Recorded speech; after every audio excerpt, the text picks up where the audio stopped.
2 সপ্তাহের বেশি সময় ধরে কোটা সংস্কারের দাবিতে আন্দোলন করছেন দেশের বিভিন্ন বিশ্ববিদ্যালয়ের শিক্ষার্থীরা। এর মধ্যে এই আন্দোলন ঘিরে শিক্ষার্থীসহ বিভিন্ন শ্রেণী পেশার মানুষের মৃত্যুর ঘটনাও ঘটেছে। কোটা সংস্কার আন্দোলনের চলমান পরিস্থিতি নিয়ে কথা বলেছেন নাট্যজন আবুল হায়াত। তিনি বলেন, আমি খুব মর্মাহত। বৃহস্পতিবার আমি কেঁদেছি। মৃত্যুর খবরে আমার কান্না থামাতে পারছিলাম না। বাচ্চাগুলোর একটার পর একটা মৃত্যুর খবর আসছিল। আবুল হায়াত বলেন, আমাদের বিল্ডিংয়ের একটা ফ্ল্যাটের একটা ছেলে মারা গেছে। নাম ফারহান ফাইয়াজ। ওর মা বাবা এবং আমরা একই বিল্ডিংয়ে থাকি।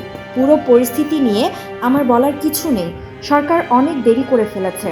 যেটা একদিনে সমাধান সম্ভব ছিল সেটা তারা অনেক সময় নিয়ে করল। কষ্টটা এখানেই লাগে।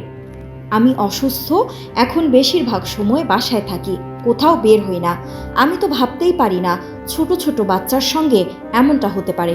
আমাদের পুলিশ বাহিনী তাদের সামনে দাঁড়ানো কাউকে এভাবে মারবে, এটা কল্পনারও অতীত। সেই একই সমাধানে তো এলো তারা। যেটা বলেছিল সম্ভব না, সেটাই তো তারা একদিনের ব্যবধানে করলো। সুতরাং এটা সেদিনই সম্ভব ছিল। প্রথম দিন না হলে দ্বিতীয় দিনে সম্ভব হতো। এজন্যই বলি, সময়ের 1 ফোর, অসময়ের 10 ফোর।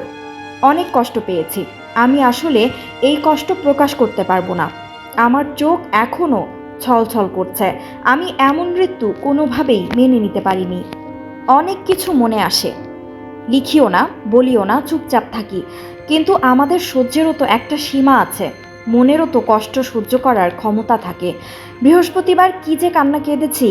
আমার মেয়েরা আমাকে ফোন করে কত সান্ত্বনা দিয়েছে। বলেছে কেঁদে কি লাভ, কেঁদে কি বা করবে।